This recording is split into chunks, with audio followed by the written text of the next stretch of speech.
Hello and welcome, this is Melskiner, and we're back with some more MechWarrior 3.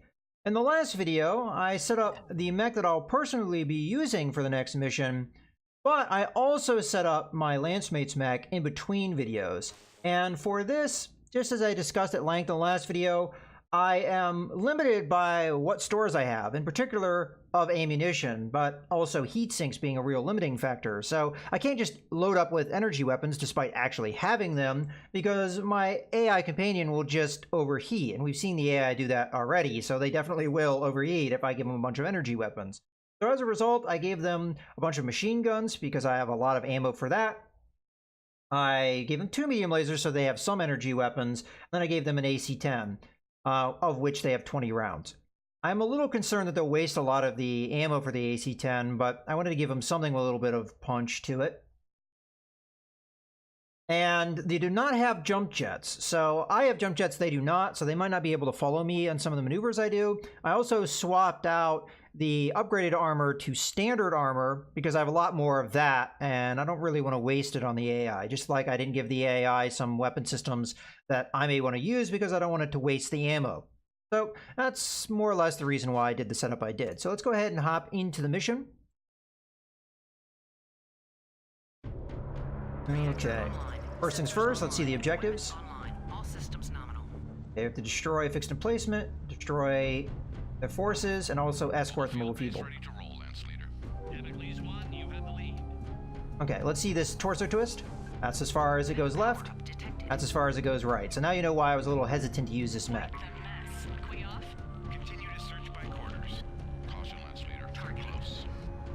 Okay, so we've got some forces coming in from the right and left. Ooh, a lot more forces.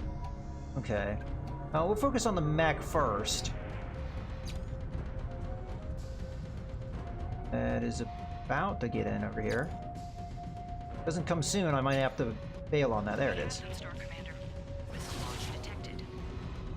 Okay, I'm not in range of the medium lasers yet. Oh. Okay, now we are. A little too slow to dodge that.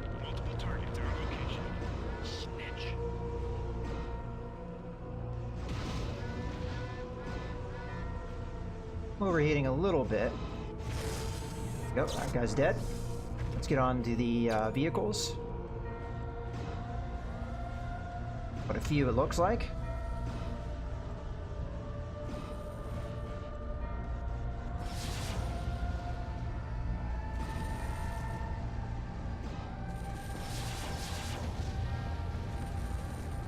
Okay. Looks like we're coping with the heat for the most part. I think I heard a little bit of warning messages at some point, but we did all right.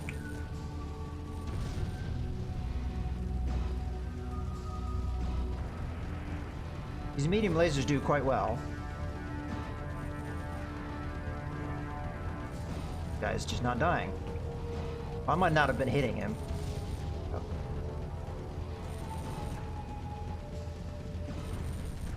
Yeah, I don't think I was hitting him. Okay, all of the enemy in that area. There's a turret up here. Let's see if we can snipe it. Yeah, we can.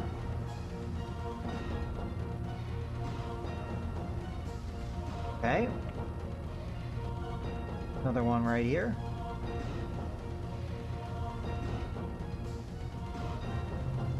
Primary objective complete. Okay.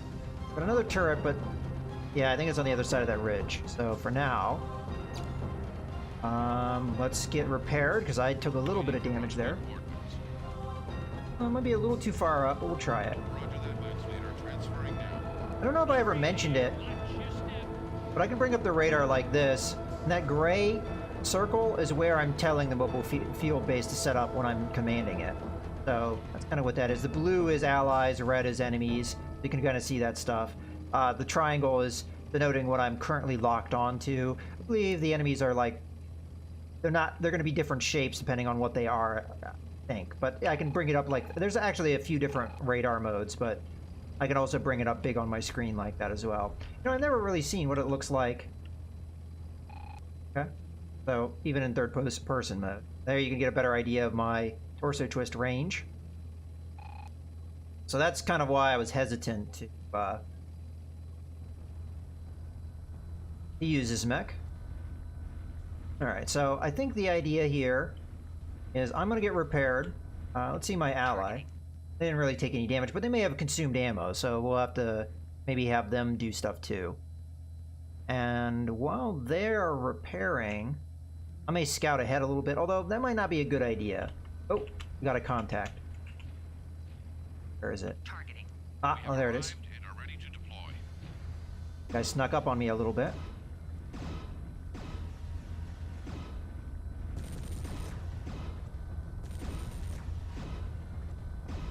Okay, let's switch over to the medium lasers.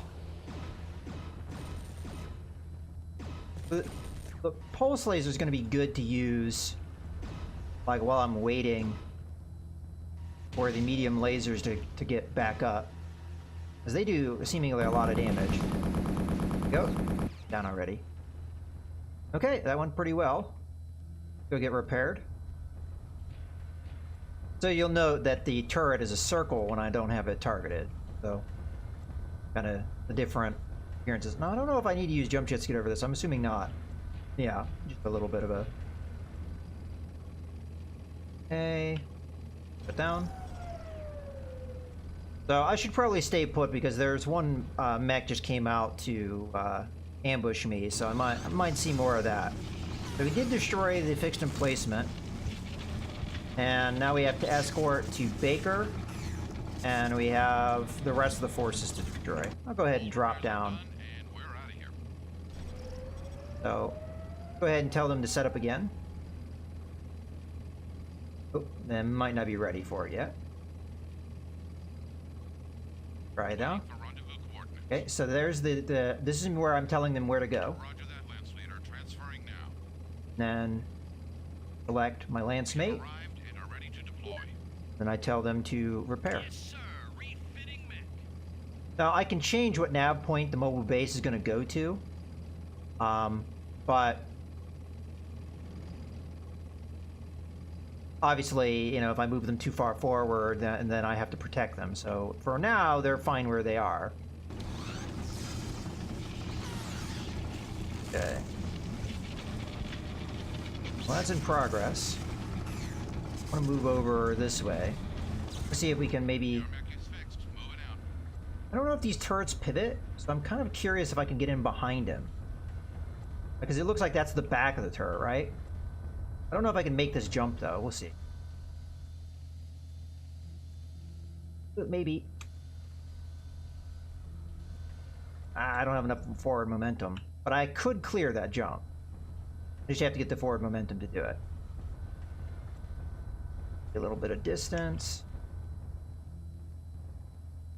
Now, as I said, my ally won't be able to follow this maneuver, so... Alright, let's see if I can make it this time. There.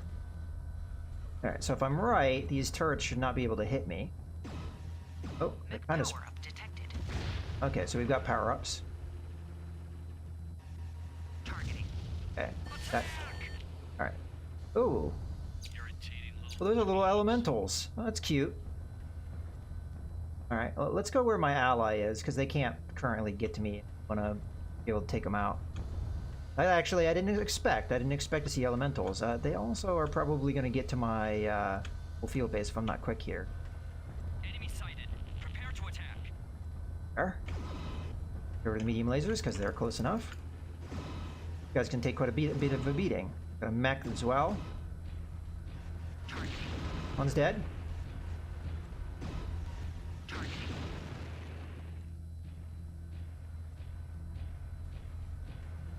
Got another one. Got him. Hey. Back here. Right. Too slow to dodge it.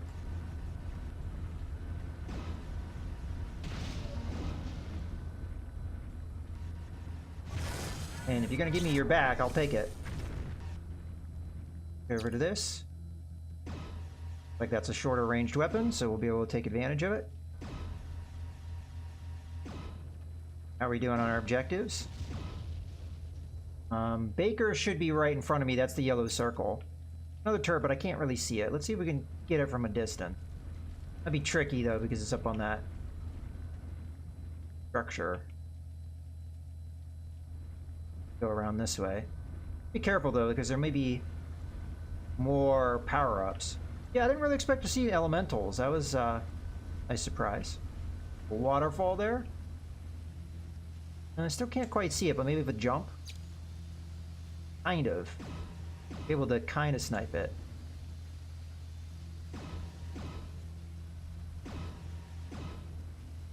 Tricky shot, but I'll take it. Also have an enemy coming in. Where I think is mech. Oops. Out of jump juice. Be able to flip it from here. Like I'm getting it. Targeting. Okay, yeah, there's a mech. Might be up on the... There's a ramp here. Let's go up the ramp. I'm not gonna have my mobile field base go forward until I'm sure that the enemy's cleared out here.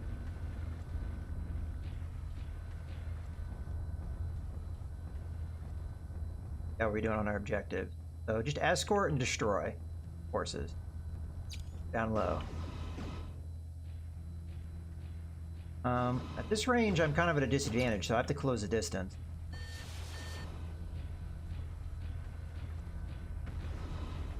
Having much luck dodging these projectiles. Probably a good spot to snipe. In fact, the AA is not even responding to me.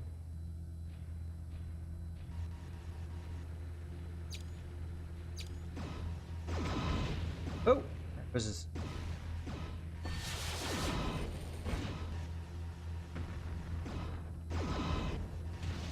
Got him. Oh. I thought that explosion was... The heck is that? Secondary objective complete. Oh, we got... You are released to engage. The local commander is riding that Thor. We have an opportunity here. Trying to dodge whatever that missile is. Oh wow, I got hit hard. Try and back off a bit. Ugh. Launch detected. Uh-oh. Ugh.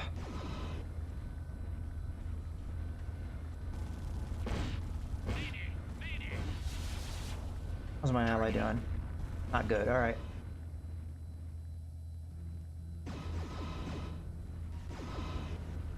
Targeting. Getting behind him. Ow!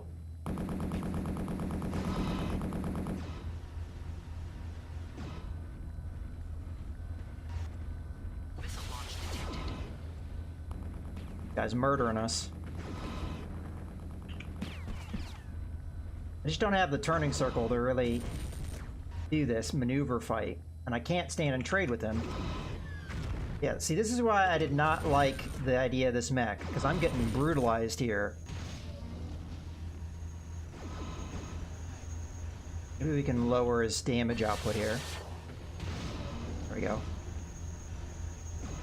Missile launch detected.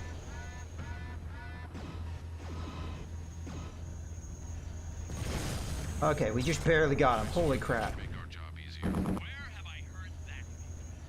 Waiting for rendezvous coordinates. Alright. Roger that, Lance Leader. Transferring now. Where's the green circle?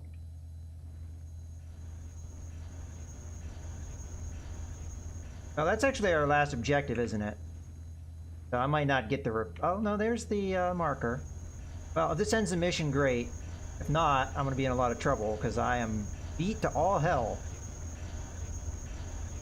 So yeah, I don't know if I'm going to use this mech in the future, because that fight there should have gone better. I couldn't really use my maneuvering against the heavier mech, so I had to more or less stand and fight to use my weapons, which gave it the advantage to just blast us.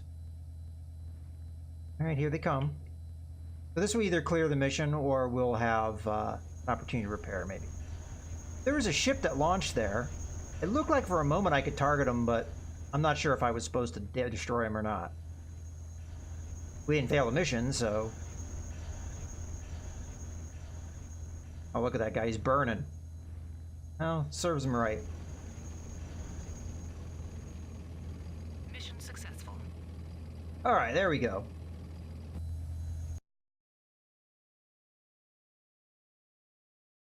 contacts, Lance Leader.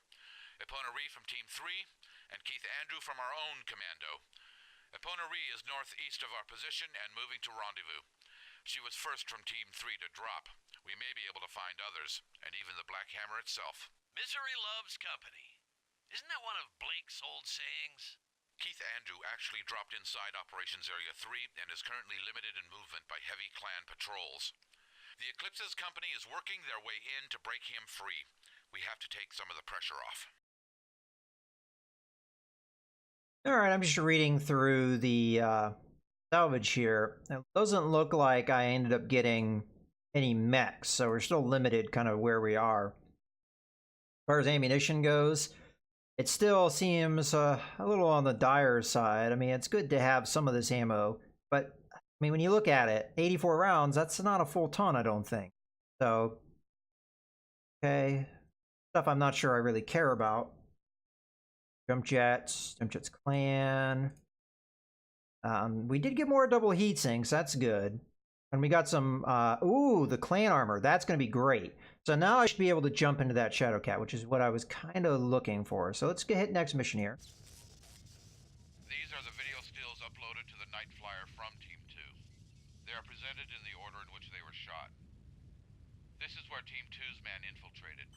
There's a gate here that we must remove in order to get out. Next slide.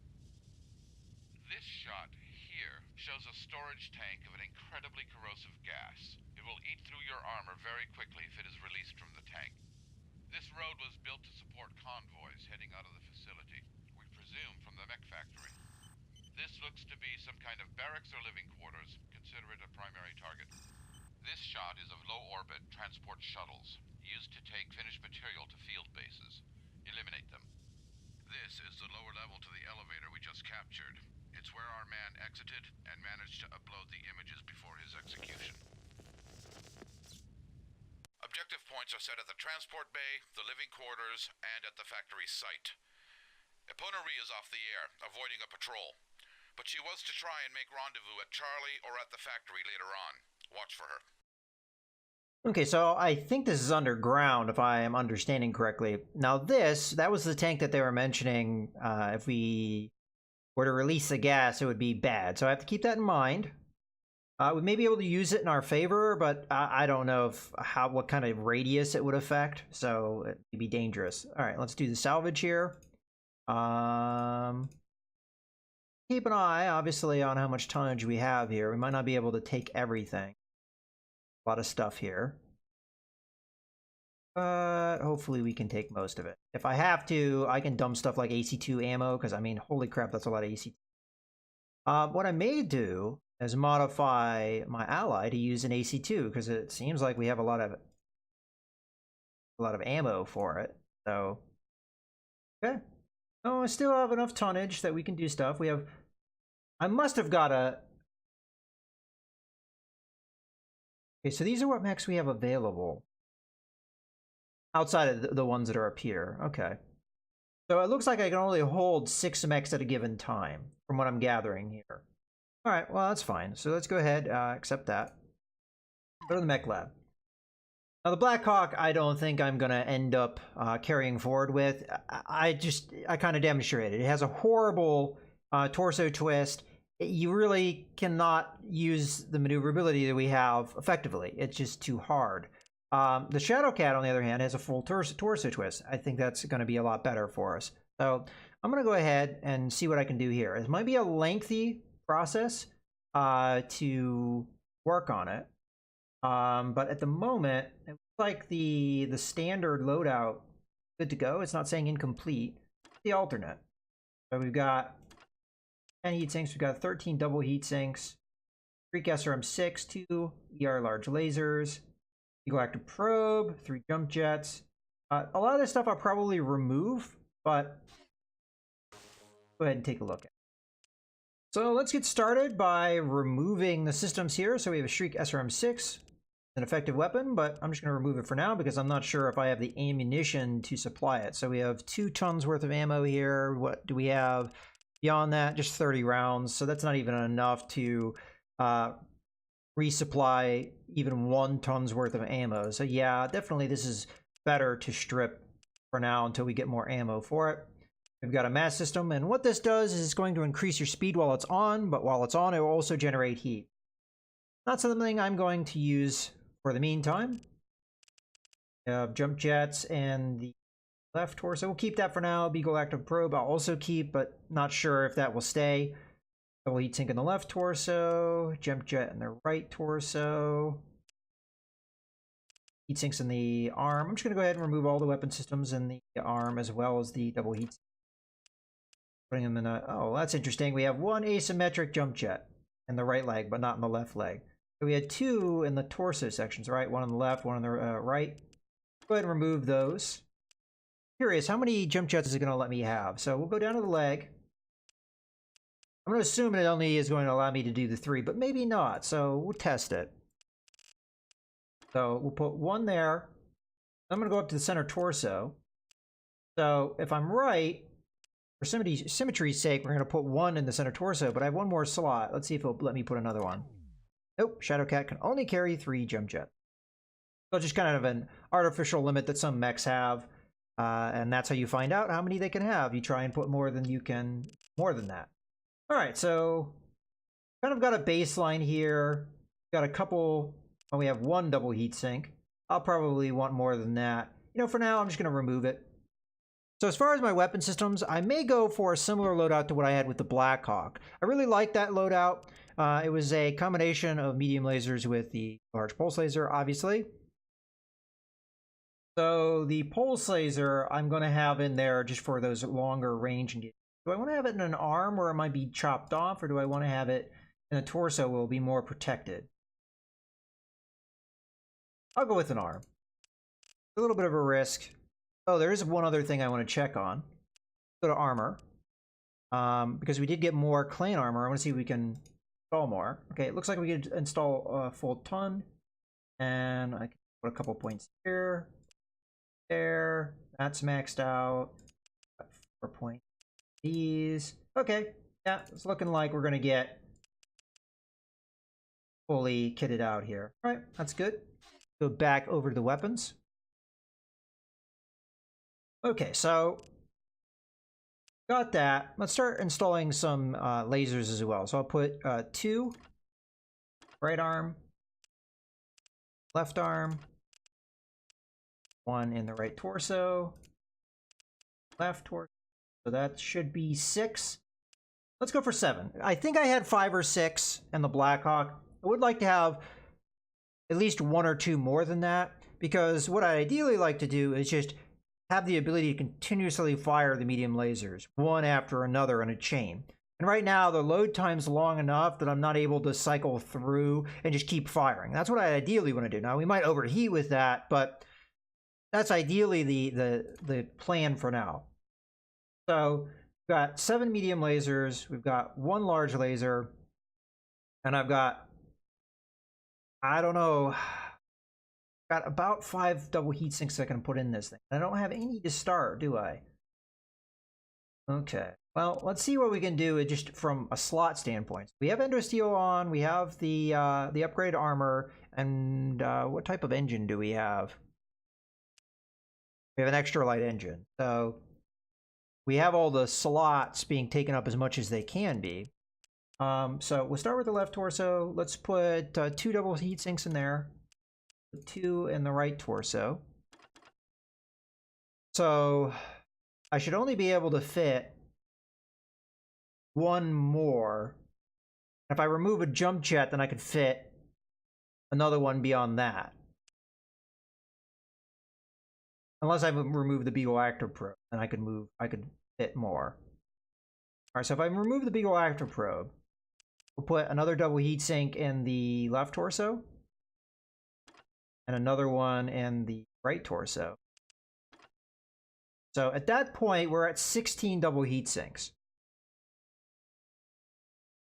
which is less than what we had with the Blackhawk. And the Blackhawk was on the verge of overheating. So if we had 5 medium lasers, that's really problematic. We're really at that level where things are a little scary as far as the heat efficiency.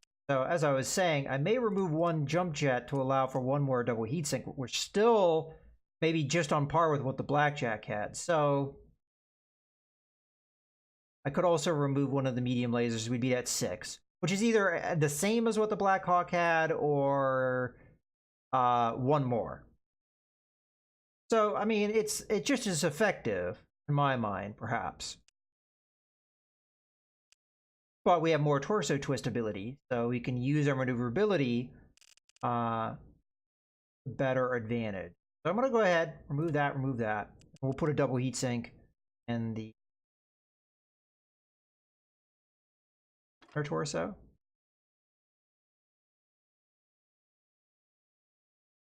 And then we go forward one more.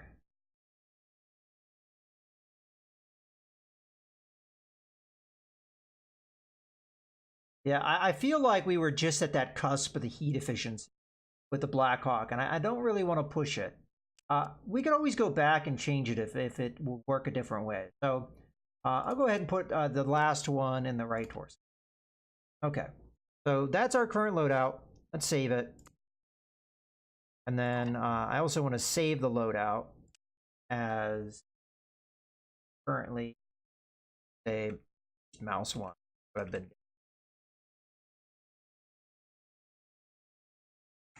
Let's take a look at our Black Hawk loadout, just to see, you know, comparison-wise. So we had 6 medium lasers, so same number of lasers, but now we have one more heat. So do I want to remove the one double heatsink and add in that extra laser? Because I might be able to get away with it, because we'd be at the same level of heat sinks, and we have that one more laser. And maybe we would have the cycle like I'd want it. I don't know if the one is going to make a difference, though. Because it still was quite a bit of ways off. It still gives me the incentive to switch over to the pulse laser, you know, kind of back and forth. So, not terrible.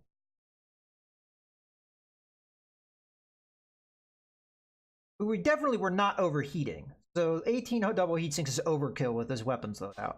I think we pushed it a little harder. So I'm going to customize.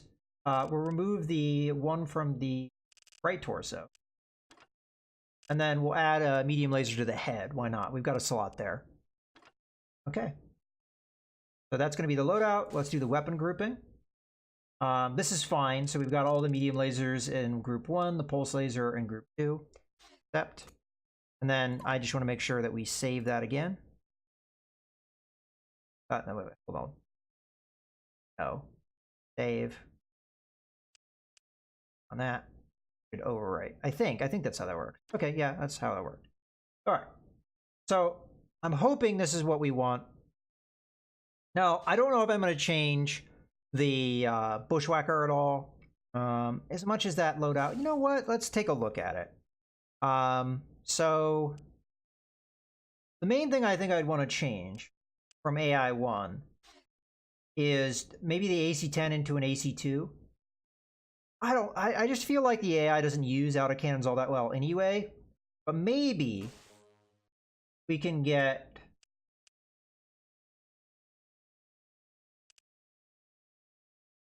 a little bit more efficiency out of the AI. Maybe if they can fire more often, maybe the autocannon 2 has a higher velocity or something, and it's easier to aim. I really don't know. I've never used an AC-2. I don't really know how good it is, but we'll give it a try. So we're going to replace the ammo with AC-2 ammo. First, let's actually add in the AC-2. So we should be able to get away with the modification here, because 2 AC-2s weigh the same as a single AC-10. Now, they aren't going to do the same amount of damage, but they should be long range, which is nice, which, you know, this mech doesn't have that much capability. And then in the torso section where we have the case, we're going to want to put some of our ammo. So I don't know how many shots get put in per ammo allotment. It was only 10 for the AC-10. With the AC-2. 45. Okay, well that's pretty good. I'll put the other ton in here too. So that's 90 shots between the two. That should be a good sustain, I think. Again, the mech's not going to do as much damage, for sure. But maybe it'll hit more often. It'll be more effective. It'll use ammo that we have plenty of. Either way, I think that's a good thing for us. So, okay, let's go ahead and accept that. And again, I'm going to save it as what?